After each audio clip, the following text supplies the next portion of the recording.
Gas না থাকলে কি খেতে পারবো না? হ্যাঁ, অবশ্যই খেতে পারবো। আমরা যদি পারি তাহলে অবশ্যই খেতে পারবো। আর গ্যাসকে বয়কট করতে হবে, গ্যাসের সিন্ডিকেট ভাঙতে হবে।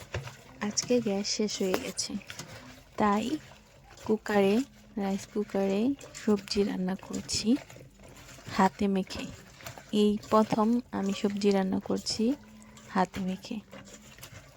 প্রথম ভাবছিলাম বেশি একটা ভালো হবে না, তারপর বিশ্বাস করবেন না, এত মজা হয়েছে, মানে মনে হবে না যে এটা যে হাতে মেখে রান্না করেছি। আদা রসুন পেঁয়াজ হলুদ মরিচ, তারপর হচ্ছে লবণ আর একটুখানি তেল দিয়ে ভালো করে মেখে নিলাম। তারপর হাত ধোয়ার পানি দিলাম একটু, এতেই একদম স্বাদ বেড়ে গিয়েছে। হাত ধোয়ার দেখবেন যে হাতে মাখার জিনিস হাত ধোয়ার পানি দিতে হয়, এটা অনেক মজা হয় আর ওয়েস্টও হয় না। বলতে বলতে বলক চলে আসছে।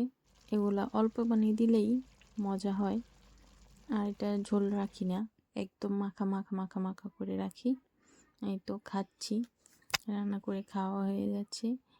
আর আপনারা এরকম করে বাসায় রান্না করে দেখেন, ভালোই লাগবে।